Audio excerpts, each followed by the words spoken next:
నమస్కారం.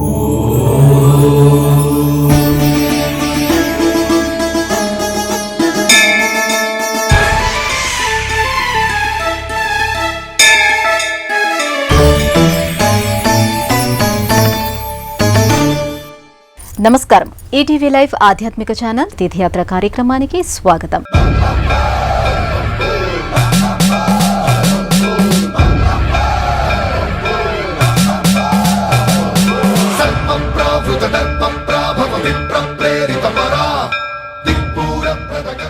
సృష్టి స్థితి లయలకు మూలం ఈశ్వర చైతన్యం. అలాంటి ఈశ్వర చైతన్యం పరమేశ్వరుడి రూపంలో అభివ్యక్తమవుతుంది.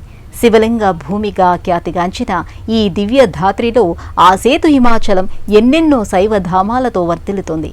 సనాతన ధర్మం అంటే శివ సంబంధిత అంశాల సమాహారమేనని విశ్వేశ్వర సంహిత పేర్కొంది.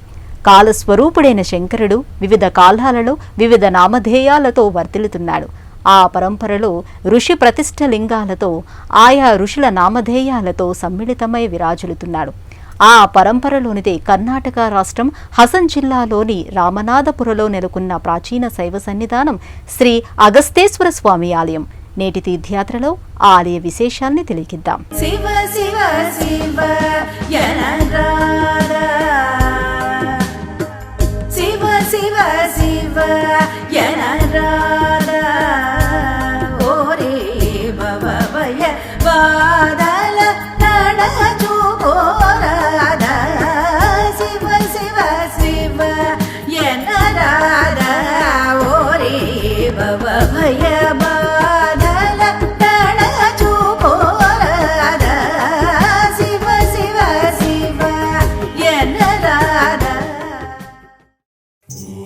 నమో జ్యేష్ఠాయ చ అనేది యజుర్వేద వచనం.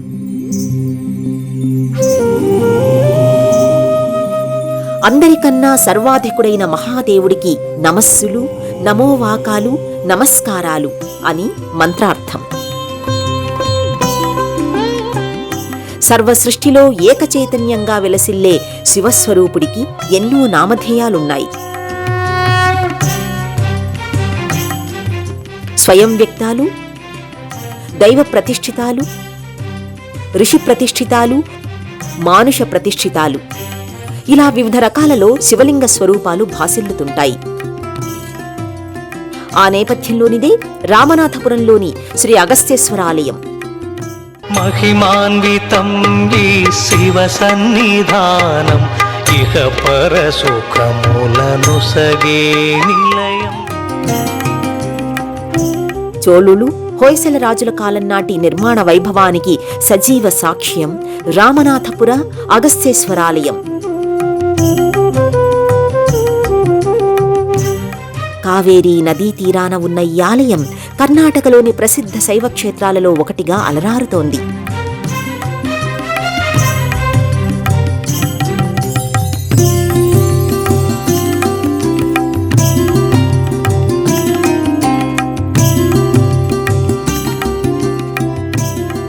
సంవర్తకపురి, త్రేతాపురి, వన్నికపుర అనే నామాంతరాలున్న ఈ గ్రామాన్ని దేవాలయాల నెలవుగా అభివర్ణిస్తారు.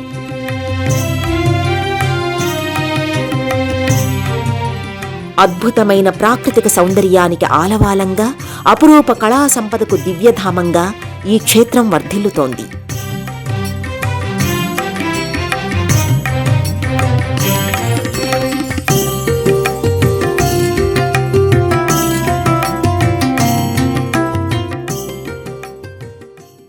భగవంతుడు సర్వవ్యాప్తి అయితే ఆ సర్వవ్యాప్త తత్వానికి ఈశ్వరుడు సంకేతం. సృష్టిలో లోకాతీతుడు, విశ్వాతీతుడైన దైవం శంకరుడు. అలాంటి దేవదేవుడు అగస్తేశ్వరుడిగా రామనాథపురలో ఎన్నో శతాబ్దాలుగా పూజలందుకుంటున్నాడు. పురాణ ప్రశస్తి, చారిత్రక యశస్సు కలగలిసిన ఈ క్షేత్రం అత్యంత మహిమాన్వితమైనదిగా భక్తుల విశ్వాసం.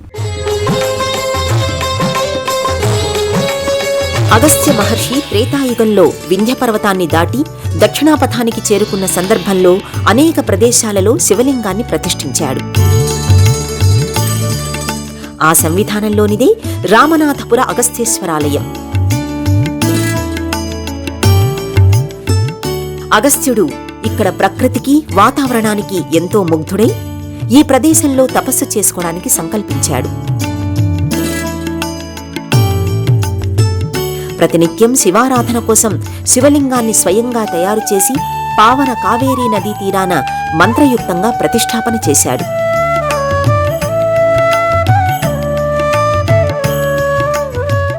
దక్షిణ భారతదేశంలో ఎక్కువ సంఖ్యలో దేవాలయాలు ఉన్న రామనాథపుర గ్రామం అగస్త్యుడి తపోభూమిగా విరాజిల్లుతోంది.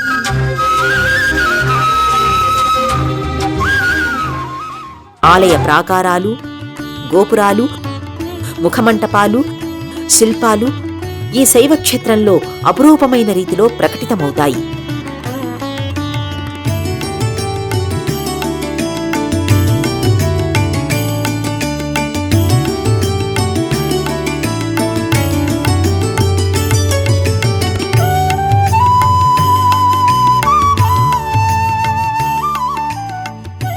చోళులు, హొయసల ఆలయ వాస్తు నిర్మాణ శైలితో మేళవించిన ఈ ఆలయం పరిపూర్ణ సుందర సుమనోహర దివ్యధామంగా తేజరిల్లుతోంది.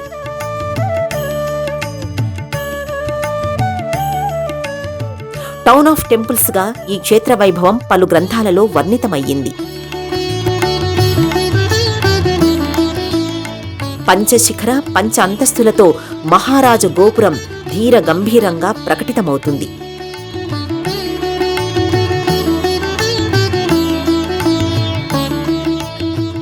ధ్వజస్తంభ సమక్షంలో మహానందీశ్వర ప్రతిమలు తేజరిల్లుతాయి.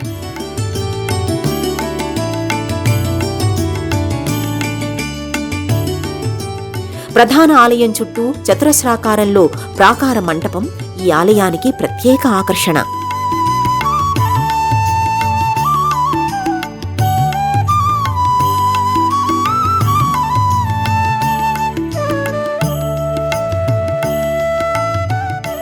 ఈ ఆలయం అపురూపమైన అద్భుతమైన ఘనవారసత్వానికి ప్రతీక.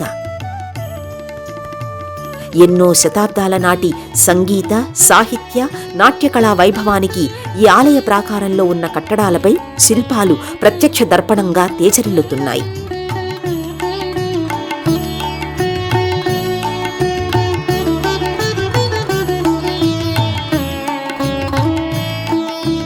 గర్భాలయంలో భారీ శివలింగాకృతి అగస్త్యేశ్వరుడిగా భక్తుల ప్రణతుల్ని స్వీకరిస్తున్నాడు.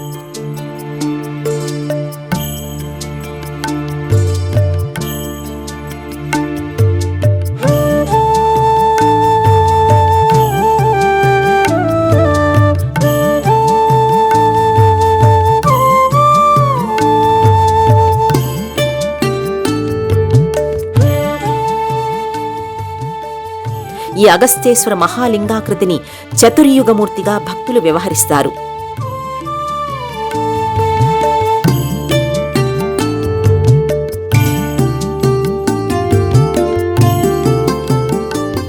కృత, ద్వాపర, త్రేత, కలియుగాలలో ఈ మహాలింగమూర్తి పూజలందుకుంటున్నాడని పౌరాణికులు విశ్లేషిస్తారు. చతుర్యుగ లింగమూర్తిగా వర్ధిల్లే అగస్త్యేశ్వర స్వామిని భక్తులు స్థానికంగా వరాల వేలుపుగా దొడ్డదేవరగా వ్యవహరిస్తారు.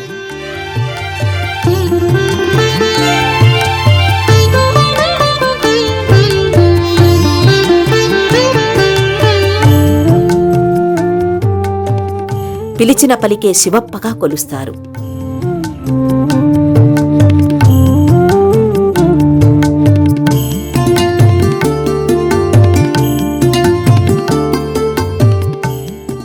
ఋషి ప్రతిష్ఠితులైన శివలింగ స్వరూపాలకు ఎంతో ప్రశస్తి ఉంటుంది. అందుకు ప్రధాన కారణం ఋషీశ్వరులు తమ తపోశక్తిని ఆ శివలింగ స్వరూపాలకు ఆపాదిస్తారు. ఆ నేపథ్యంలోనిదే రామనాథపురలోని అగస్త్యేశ్వర స్వామి ఆలయం. కావేరీ నదిని పుక్కిట పట్టిన అగస్త్యుడు ఈ క్షేత్రములోనే కావేరిని విడుదల చేశాడని ప్రతీతి. అలాంటి పవిత్ర సన్నిధిలో అగస్త్యుడు ప్రతిష్ఠించిన ఈ శివలింగాన్ని దొడ్డ శివలింగంగా కూడా వ్యవహరిస్తారు. అగస్త్య మహర్షి గొప్ప శివభక్తుడు. నర్మదా నది ఒడ్డున ఉన్న గరుడేశ్వర అనే ప్రదేశం అగస్త్యుడి తపస్సు చేసుకునే సన్నిధి. ఎన్నో పురాణాల్లో, రామాయణ, మహాభారతాలలో అగస్త్య ప్రస్తావన కనిపిస్తుంది.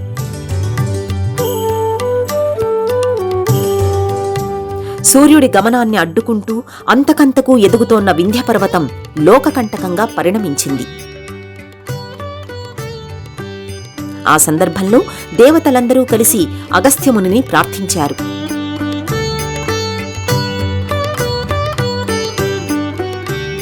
వారి ప్రార్థనను మన్నించిన అగస్త్యుడు వింధ్యపర్వతం సమక్షానికి వచ్చాడు. వింధ్యపర్వతాన్ని అధిరోహించి తాను ఆ పర్వతాన్ని దిగలేనని కొంత ఎత్తు తగ్గించుకోమని అగస్త్యుడు కోరాడు. మహర్షిపై భక్తి ప్రపత్తులతో వింధ్యపర్వతం తన ఎత్తు తగ్గించుకుంది. తాను దక్షిణాపథానికి వెళ్తున్నానని, తాను తిరిగి వచ్చే వరకు ఇదే పరిమాణంలో ఉండమని అగస్త్యుడు వింధ్యపర్వతాన్ని ఆదేశించాడు. అందుకు వింధ్యపర్వతుడు అంగీకరించాడు. కాని అగస్త్యుడు మళ్లీ తిరిగి ఉత్తర భారతానికి రానేలేదు. అప్పటినుంచి ఇప్పటిదాకా వింధ్యపర్వతం ఎత్తు తగ్గి అలాగే ఉండిపోయింది. ఆ నేపథ్యంలో దక్షిణాపథానికి వచ్చిన అగస్త్యుడు ఎన్నో పవిత్ర ప్రదేశాలలో, నదీ తీరాలలో, అటవీ క్షేత్రాలలో శివలింగాల్ని ప్రతిష్ఠించాడు. ఆ సంవిధానంలోనిదే కర్ణాటకలోని కావేరీ తీరాన ఉన్న ఈ అగస్త్యేశ్వరాలయం.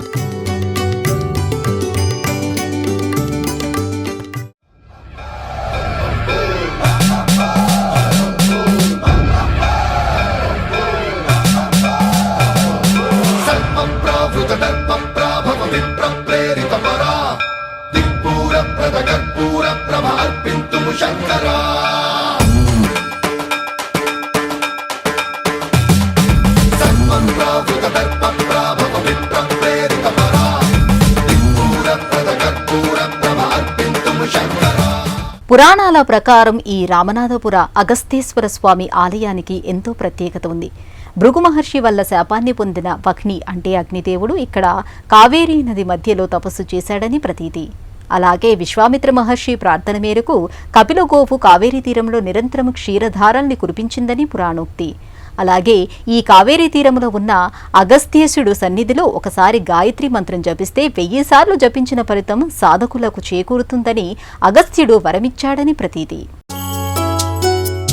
ఋషులపై పలు ప్రతికూల చర్యలు చేసినందుకు భృగు మహర్షి వల్ల అగ్ని శాపం పొందుతాడు. వన్ని అంటే అగ్ని. తన శాపాన్ని నివృత్తి చేసుకోవడానికి చతుర్యుగమూర్తి అయిన అగస్త్యుణ్ణి దర్శించుకుని నియమపూర్వకంగా కావేరీ నదీ మధ్యలో అగ్ని తీవ్ర తపస్సు చేసి తన శాపం నుంచి బయల్పడ్డాడు. అగ్నిచేత పునీతమైన కావేరీ నదిలో స్నానించడం వల్ల భక్తుల పాపరాశులన్నీ ధ్వంసమవుతాయని విశ్వాసం. అందుకే ఇప్పటికీ భక్తులు కావేరీ తీరంలో వన్ని పూజ పేరిట అగ్ని ఆరాధన చేస్తారు. ఈ కావేరీ నదిలోనే భోగర్భ అని పిలిచే మరో దివ్య సన్నిధి ఉంది. శుక్రాచార్యుడి తపస్సును భగ్నం చేసిన మన్మధుడు శాపవశాత్తు నదీ గర్భంలో శిలగా మారిపోయాడు. నేటికీ ఆ శిలారూపం కావేరీ నదిలో గోచరమవుతుంది.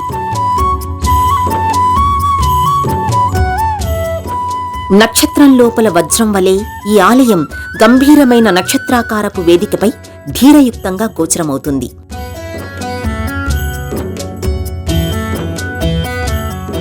ప్రధాన ఆలయం తూర్పుకి అభిముఖంగా ఉంటుంది. ప్రాకార మండపం, నవరంగ మంటపం, నంది మండపం, అంతరాలయం, గర్భాలయాల సమన్వితంగా ఆలయ లోగిలి శిల్పకళా శోభితంగా ప్రకటితమవుతుంది.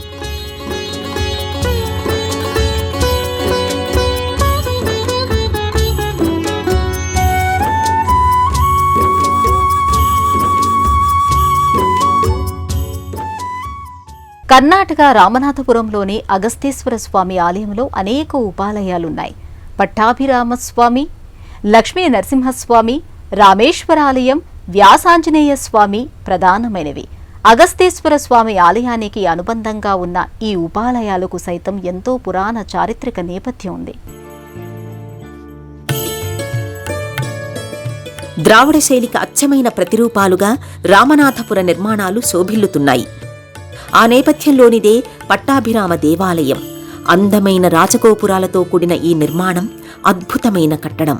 ఈ ఆలయంలో శ్రీరాముడి ఒడిలో సీతాదేవి ఆసీనురాలై ఉంటుంది.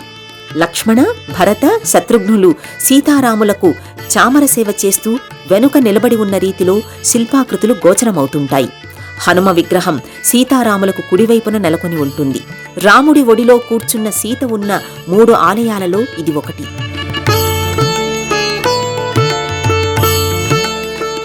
ఈ ఆలయ సముదాయం చెంతనే ఉన్న లక్ష్మీ నృసింహస్వామి ఆలయాన్ని చిక్క దేవరాజ వడయార్ నిర్మింపచేశాడు. ఈ ఆలయంలో విభిన్న కట్టడాలు వైరుధ్యంగా గోచరమవుతాయి.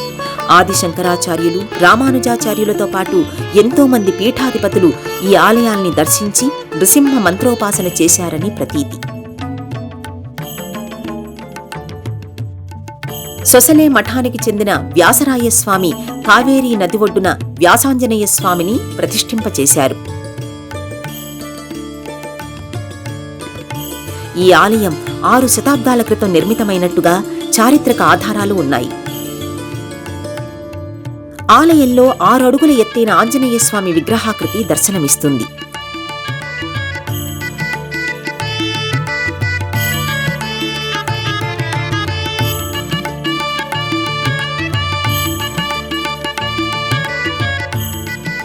ఈ ఆంజనేయస్వామిని భవభయహర ఆంజనేయుడిగా భక్తులు వ్యవహరిస్తారు.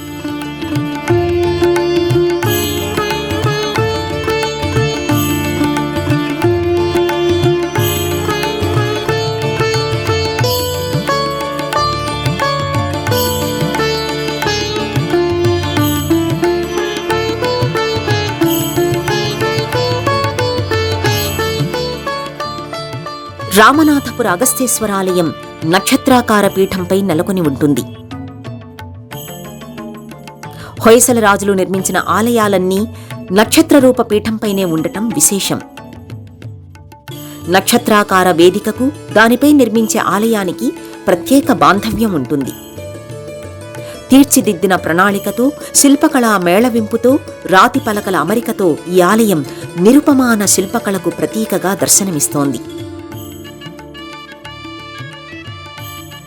శిల్ప మూలాంశాలు, ఏకశిలా స్తంభాల క్షితిజ సమాంతర రూపాలు ఈ దేవాలయ కట్టడాల్లో, ప్రాకారాల్లో స్పష్టంగా గమనించవచ్చు. హొయసల రాజుల తరువాత విజయనగర సామ్రాజ్య పాలకులు ఈ ఆలయ వైభవాన్ని మరింత పెంచి పోషించారు. స్తంభాల మండపాలు, ఎత్తైన ప్రవేశ గోపురాలు, భారీ శిల్పాలు విజయనగర రాజుల కళాపోషణకు ప్రతీక. ఆలయ ఆవరణలో వివిధ రకాల శిల్పాలు, దేవతామూర్తులు సజీవ కళతో, స్పష్టమైన ముఖాకృతులతో ఆకర్షణీయంగా ఉంటారు.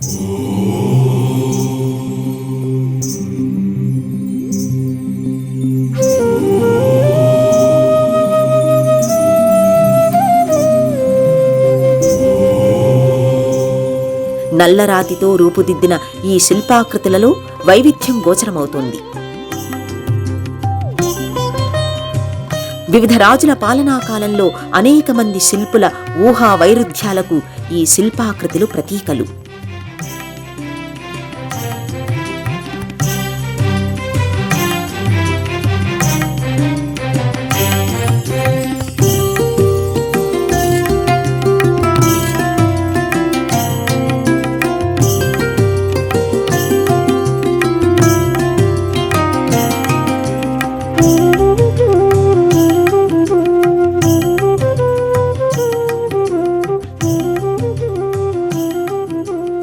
అగస్తేశ్వరాలయానికి చేరువలో ప్రసన్న సుబ్రహ్మణ్య స్వామి ఆలయం మరో ఆకర్షణ.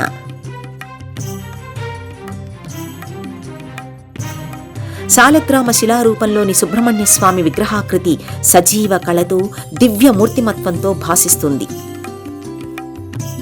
కుజగ్రహ దోష నివారణకు, కాలసర్పదోష నివారణకు ప్రసన్న సుబ్రహ్మణ్య స్వామి ఆరాధనం, దర్శనం ఎంతో ఉపకరిస్తుందని భక్తుల విశ్వాసం.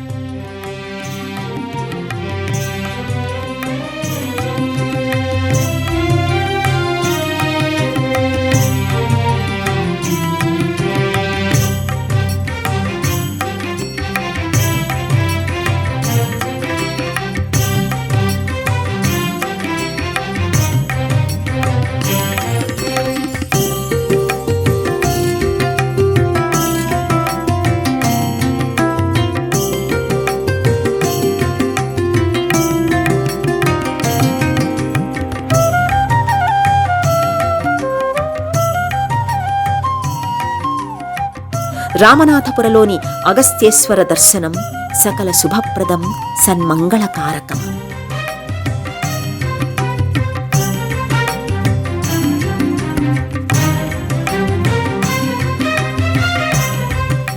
త్రిజన్మ పాప సంహారం ఏకబిల్వం శివార్పణం అని ప్రార్థిస్తూ 3 దళాల బిల్వాన్ని సమర్పిస్తే చాలు 3 జన్మల పాపాన్ని ఆ ఒక్క పత్ర సమర్పణతో నశింపజేస్తాడు. అంతటి మహిమాన్వితుడు రామనాథపుర అగస్తేశ్వర స్వామి మనకు నిత్యం అభయాన్నే ఇస్తూ ఉంటాడని ఆశిద్దాం. తీర్థయాత్రలో మళ్ళీ కలుసుకుందాం. అంతవరకు సెలవు. నమస్కారం.